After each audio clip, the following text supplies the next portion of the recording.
Is it just me, or do Liverpool have a slight injury crisis on their hands? I am having a very bad day. Why are we still here? Just to suffer? Whether it's COVID or long-term injuries to their best players in their starting 11, Jurgen Klopp's Reds are suffering a horrific time with a jam-packed, hectic schedule on their hands. Key players are dropping like flies. Their injury list right now is one of the largest in England, if not Europe. So today, we've been assigned the task of the Liverpool job. We're stepping into Jurgen Klopp's shoes. So Jurgen, if you're watching, pay attention. In the transfer market, we're going to aim to fix Liverpool's current problems right now. They've got gaping holes in defense, in midfield. Injuries have set them back, and they can't be relying on their reserves and youth academy players if they want to be challenging for the title. With a whopping total of 8 injuries, Liverpool's medical team is working overtime. We need to find the replacements in order to battle on multiple fronts. To be real, it's like they needed an entire new backline. Up until a couple of weeks ago, Alisson was injured as well. They were nearly in the double figures. That completely reminds me, I forgot about Henderson's injury, so we've added him to the list and he is back on the stretcher. With so many losses, we need to spend our money wisely. We've been gifted with £192 million in the transfer budget. We need shrewd and efficient business in order to stay afloat. With the power of PC mods, we've been able to edit injuries into the game. Take it with a grain of salt, because it's not the exact injury they currently have in real life, nor is it their accurate return date. Like with Salah, he's caught the Rona, but obviously there is no option to have Corona in game unless EA want to add that in. According to career mode, he has a femur contusion and he's fit in 4 weeks, and in real life he's coming back in 2. With Virgil van Dijk, it's a long-term injury. He's basically out for the rest of the season. He won't be playing in season 1 as the Dutchman has an ACL injury. That's pretty spot on. It's realistic in that sense, as we have Andy Robertson. Scotland just qualified for Euros and he's picked up an injury, pulling his hamstring, and he is going to be out for 6 months, pretty much half the season. And Fabinho, another one who's torn his hamstring, he is going to be on the sidelines for 3 months. Alexander-Arnold recently picked up an injury and he has pulled his calf. He is going to be out for 2 months. Thiago as well is out. He picked up a knock. It's another pulled calf and the Spaniard returns in 4 weeks. Joe Gomez was the most recent injury for Liverpool. He picked it up, I believe, on international duty with England, and he has sprained his knee. He's out for 7 months. We've covered most of the main players, the marquee stars, and then we have Alex Oxlade-Chamberlain. It isn't as much as a devastating loss as losing a Van Dijk is to Liverpool, but he still is out with an injury, so we've assigned him with a head cut, been out to battle, and he's come back with some war wounds. He is down for 2 months. That does it for the rest of the team. I mean, Liverpool, they have quite a deep squad, 41 players in total, with a couple out on loan. I want to flex Liverpool's financial muscle with our transfer business in aim of still winning every piece of silverware available, just like it's a normal season for the Reds and nothing has happened. I've got to preface, guys, I want to keep this as challenging as possible. We're only allowed to sign players in the first summer transfer window. That is our one opportunity to find replacements, get quality players and bodies in to add to the depth, and after that, no more money spent. We're going to let things play out. In the meantime, we're going to be out shopping and the medical team is going to get to work. Liverpool should probably double their salaries after all this is over. Listen, I need you all to subscribe to BCHD and help him reach 100,000 before 2021. Word is on the street, he is the best FIFA creator of all time. That's the word on the street. The B said so.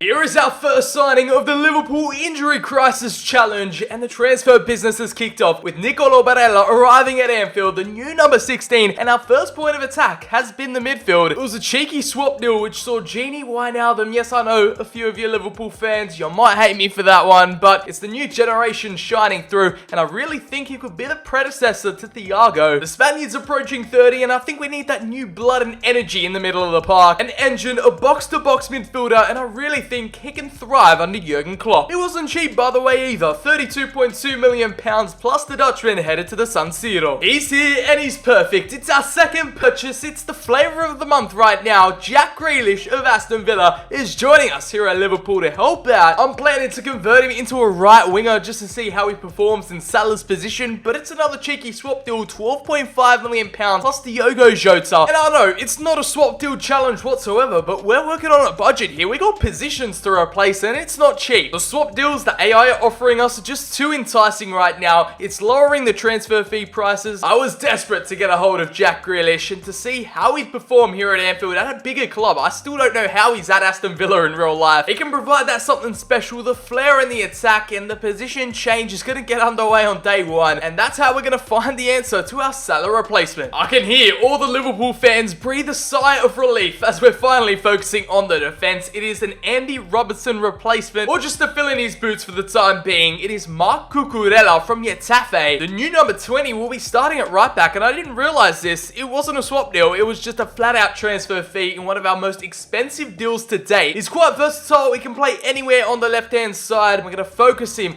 in that left back position. He will be training there. Could be a brilliant signing if we play our cards right. From left back, we move directly into the center. It is a centre half. Kanate from RB Leipzig joins us. The Frenchman, which has been involved in yet another one of our famous swap deals, so BCHD couldn't help himself. It's like an addiction at this rate, but the exciting prospect has joined for £9.6 million, plus the tricky Swiss winger, Xherdan Shaqiri. Try say that 10 times in a row. Headed the other way as Jurgen Klopp captures the Frenchman, someone he can rely on in defense. In this time of need, in this time of crisis, the youngster can get the job done. I've got two options as these players can both hold it down in the midfield, both CDMs and both highly touted prospects. Souček provides a bit more experience. He has Premier League credentials as the Hammers demanded £37.6 million for the Czech Republican. Meanwhile, Boubacar Kamara, he can also fill in as a role at centre back. He has a face scan, he is 20 and he costs slightly cheaper at £30 million. It's a toss up between these two. I could literally throw a coin and decide this one, but Thomas Souček, I think he can provide a bit more stability, and I think he can be so much more reliable than having our hopes on a 20-year-old that has never played in the Prem before. I hope you understand the decision, lads, but they were both really enticing options, and I can just envision one day Souček playing for a top 6 side as well. He can fit straight into this Liverpool team too. We have raided RB Leipzig at the moment. The German club, they're feeling naked and empty because we've poached Dayot Upamecano, the towering centre back. He's on board the Liverpool Express. The 21-year-old, I know we're relying a lot on the youth, but it's pretty much all we could spend. For £45.1 million, again, we had to sweeten the deal and include Takumi Minamino. He's jetted off to the Bundesliga, and what is one of the most promising and best career mode centre-back signings you can pick up probably in the last 2 years. Dayot's the real deal, and he's going to find a home here on Merseyside. Despite our rapid transfer window strategy we've had to undergo, we've been forced to balance the books, and we have sold a bit of deadwood. It is Divock Origi, the Belgian fan favourite. For £14.6 million, he's found a new home at Napoli, and our backup striker is no more. The Origi sale was used to accommodate for our Trent Alexander-Arnold replacement signing. It is Yusuf Attal, the Algerian right-back slash right-winger. He's like another version of Mark Cucurella, but just on the right side. He's about to arrive from Nice for £37 million, and welcome to the club, Yusuf. He's the last piece of the puzzle to Liverpool's new look backline. Squeezing every last single penny, we're down to our last few million, and I'm glad. The transfer business we've been able to get done, plus a few cheeky swap deals in there. In today's transfer market, we've pulled off something huge. You know what? Desperate times call for desperate measures. We sold off Divock Origi. He was our only backup to Roberto Firmino. Now we're digging deep into the youth academy. It's our very own homegrown talent, Adam Dickinson. He's a striker slash centre forward, so he's versatile. He can fit into any formation with an 82 to 94 potential, 4-star skill moves, 5-star weak foot, high attack and work rate. He's got a first team senior promotion written all over him. He was what Jurgen Klopp was left with after the international break. Injuries upon injuries in the starting 11, and this is what we've been able to achieve with almost £200 million spent. I know there's no major marquee signings. The current footballing climate in the transfer market probably doesn't allow for that, and there's so many positions we needed to replace, so we decided to act quickly and ruthlessly. It's a brand new backline, 2 new additions in the midfield, and the attack remains somewhat the same with Grealish in addition. This is our bench: Dickinson, Tsimikas, Phillips, Jones, James Milner, and Joel Matip. The Reds are looking ready and roaring to go. We need the new signings to gel together. Hopefully they can prove their worth in a pre-season warm-up. It's the Community Shield. Can they win it against Arsenal at Wembley? And no, it's a 2-1 loss with a Martinelli winner in the 88th minute, but Mane kicked off proceedings with a 5th minute goal. Where would you predict this side to finish in the Premier League? Yes, I know, on paper, they're not looking the strongest. Give them time though, there's a lot of young talent. We've been able to call in the backup brigade. It's now time to simulate through to the season. We'll stop in January to see who has recovered from their injuries and what first team players are still out cold. For the time being though, let's hope this injury crisis doesn't last too long. We've hit January, it's the new year, 2021. Surely it can't be as bad as 2020. 6 months after Liverpool's injury curse has struck, let's check up and see who are still injured, and it's only the centre-back duo of Joe Gomez and Van Dijk from the main team. Meanwhile, the likes of Alexander-Arnold and Robertson back back in the team. We've got Thiago, Fabinho, and Henderson all healthy. Salah has social distance and quarantined. He is free of COVID-19. They're looking back to normal. Besides their centre-back pairing, things are looking pretty rosy. Here's how the backup brigade have played so far throughout the Premier League season. 21 games played at the halfway stage. They've garnered 43 points, only 10 behind Man City. Take into consideration all the injuries they have faced, that is pretty decent. You gotta give it to them. At least they're competing for a European spot. Meanwhile, Spurs and Arsenal are way behind the pack. They're still in the FA Cup. They face Brentford in round 3 in the Carabao Cup. Things aren't looking too good though, as they haven't made the semi-finals. They got knocked out 1-0 to Arsenal. What's with the North Londoners beating us all the time? In the Champions League, they made it through to the round of 16. Pretty easy group for Liverpool, like always. 12 points, finishing on top, and they're coming up against Atletico Madrid, which is a tough fixture. Here's how the second team have gotten on. Jack Grealish now up to an 82. We've got Barella and Souček in the mid-80s. Upamecano now matching Matip's rating, as Konate has hit the 80s. Who is the MVP so far? It is both Sadio Mane and Mohamed Salah. Considering his injury wasn't really long-term, the Egyptian has fired back, proven that he can still catch a virus and perform for the club. Roberto Firmino up there in the top 3, the defensive striker, finally scoring some goals. It's not like we pay him to do that or anything, but it's Trent returning as well at right back with 7 goals and 3 assists to his name, 10 goal contributions, and our best performer in terms of the signings in the summer, it was Nicolo Barella, the Italian box-to-box midfielder with 13 goal contributions, 9 assists, the top leading playmaker so far. Thomas Souček also right behind him with 3 goals and 3 assists for the Czech. Yusuf Attal from right back, not shying away from the attack with 2 goals in 14 appearances. You've got to expect this from Upamecano. He's played so much football, growing a +4, 1 goal and 1 assist, just like Matip. Jack Grealish has fallen below expectations though, as Sadio Mane and Salah return to the team. Andy Robertson's actually suffered the most. He hasn't been able to return to the team after his injury. Marc Cucurella has that starting spot on lock, and thanks to his time on the medical table, he's gone down to -2 overall, and we're only in January. How can Liverpool flip this season around and back with their best starting 11 in action? Well, except their centre-backs. Could they surge up the table and perform to expectations in the second half of the season? Well, we're about to find out. We have reached the end of season 1, and here is how the Premier League table has taken shape. It is Manchester City on top, pursuing their dominance with 95 points. Meanwhile, United beating us out to second with 89 points, and we're tied in third with Chelsea, both on 83. We have the benefit on head-to-head, but my oh my, it came close. With all those injuries, that's a decent finish. Getting relegated is Brighton, Aston Villa, and Leeds United. I didn't expect Aston Villa, but hey, we stole Grealish off them, so it makes sense. In the FA Cup, we have the chance for redemption up against Arsenal, who won the Community Shield against us in the pre-season. Now, with the majority of the injured players recovered and back into the starting 11, in combination with our summer signings that have found their feet, it's going to be an interesting fixture, as in the Champions League, it was a European run cut short, as a 1-0 loss to Atletico Madrid saw the Liverpudlians eliminated early on. The last man standing is Virgil van Dijk on the injury table. The medical team, they've got some time off now. They don't have to deal with much. Without any football under his belt this season, he is down to an 86 overall. Quite harsh. Dynamic potential can be on your side, and when it's not, it is savage. Here are our best performers. It's the usual suspects: Mane, Salah, Firmino, and Alexander-Arnold, just like in January. Roberto Firmino, the only player who could achieve double figures in both goals and assists, and Nicolo Barella still remains the best summer signing in terms of performance, now up to an 85, a +4 boost to his overall. He achieved 21 goal contributions. Thiago fought his way back, had a bit of a comeback with 7 goals and 7 assists, and Yusuf Attal from right back with 4 goals. Thomas Souček holding up, but with Fabinho back into the starting 11, it's hard for him to keep his starting spot. Andy Robertson's back into the team, yet another player affected by the injury downgrades. Upamecano yet again being a mainstay at centre back. If the Reds are even able to salvage one piece of silverware out of this write-off season, it'll be considered a success. I'm gonna put my neck on the line. I want to field the injury reserve team, the summer signing squad we've been able to assemble. I feel like they've earned it, and that is our starting 11 headed into this FA Cup final at Wembley. We'll jump into the interactive match sim if need be, but we have kickoff. Come on, they've already lost to Arsenal this season once at Wembley. Don't make it twice. Back on over, and here, nice little build-up play, and it's Jack Grealish. He was an afterthought after our main stars came back from their injury, and he's shown up big here in our first opportunity. The first shot on target of the game, and it's 1-0 to Liverpool's injury reserve. The backup brigade is showing up big. They're showing they really want it with 15% possession as they continue to bombard forward. They've shown some real character. Arsenal attempting to find an equaliser in these late stages of the game.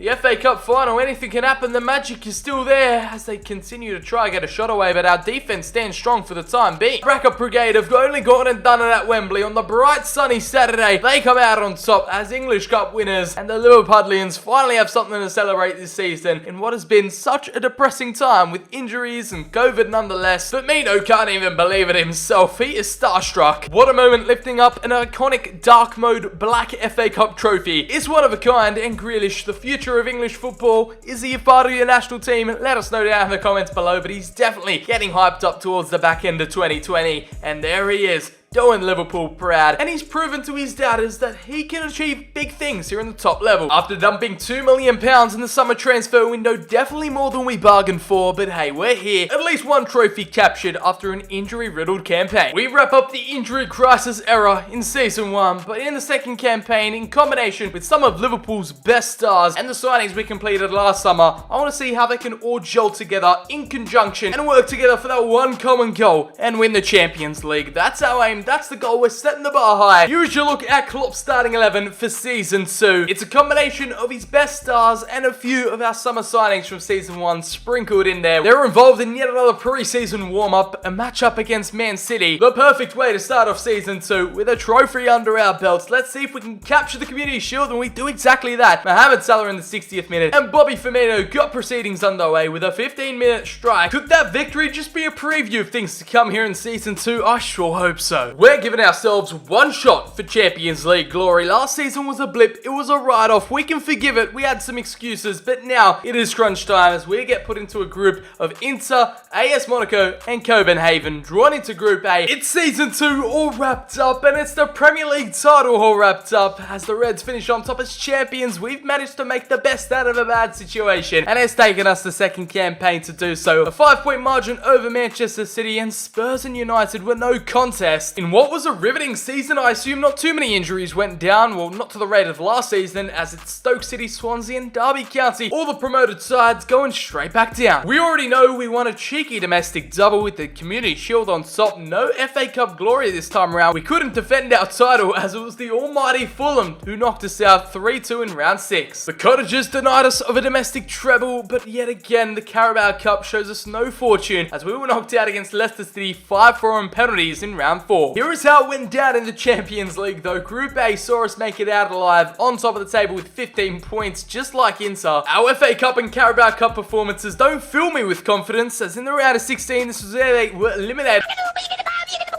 last season. They made it through in a high goal scoring thriller 6-4 in aggregate against RB Leipzig. Upamecano and Canate's former employers, as it was Barcelona, they breezed by 5-2 in the quarterfinals, and in the semis they faced Real Madrid. Yet again another 5-2 aggregate victory, and they have booked their ticket in the Champions League final up against PSG in the big dance. I guess they just focused their efforts towards the Champions League. They weren't really bothered about the FA Cup and the Carabao. Robertson is actually suspended for this match, so we have to bring in Cucurella, but I am favouring more of our summer injury crisis signings as our midfield relies on Barella, Souček, and Thiago. The injury saga that continued for a season too long. Jurgen Klopp's men have bounced back by the help of a few new fresh faces. They find themselves fighting again for another European title for number 7. This could be your club, Liverpool fans, if, you know, Jurgen Klopp follows my guidance. I don't know, it's up to him. I probably wouldn't rely on what on it. It's up to him at the end of the day, but I'm always here for a helping hand. I mean, you probably shouldn't be trusting a YouTuber, but at the end of the day, it's 2020, anything can happen. Here is how PSG line up. It's Mbappe, Neymar, Lautaro Martinez. The Parisians aren't playing around. Hopefully the ribbons will be red on that Champions League trophy. They got the likes of Verratti in there, the captain Mauro Icardi. It's quite a convincing side, but now they're gonna go out to battle. Salah now back through to Thiago. He elegantly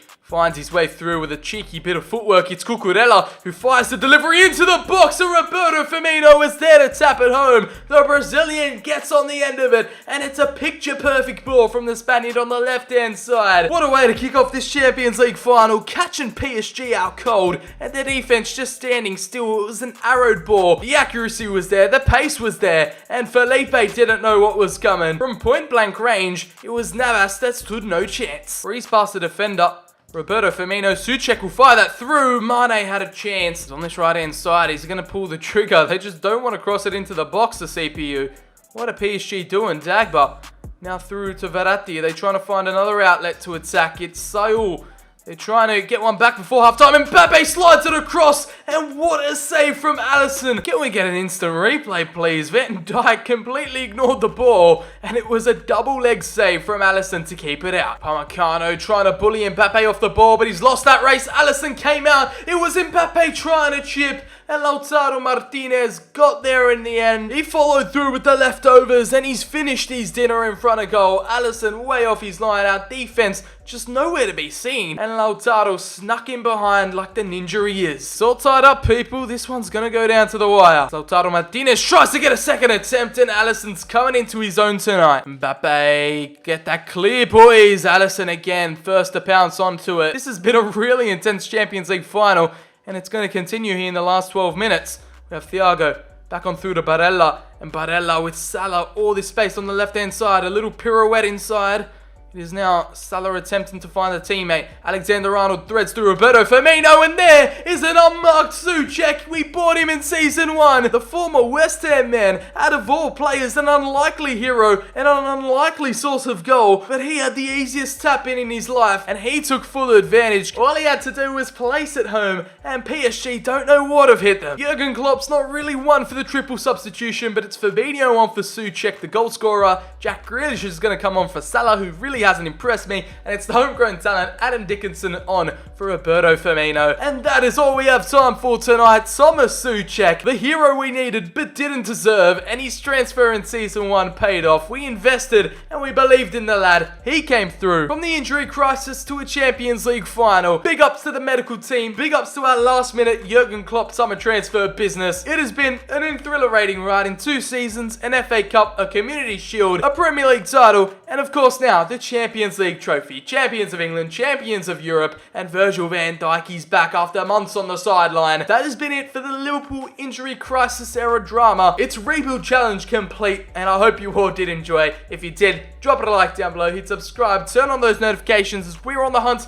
for 100,000 subscribers before 2021. Follow me on Twitter. All the socials are linked down in the description below. I appreciate all the support you guys have shown on the channel. It really means a lot to me. As always, I've been BCHD, and I'll catch you all in the very next video.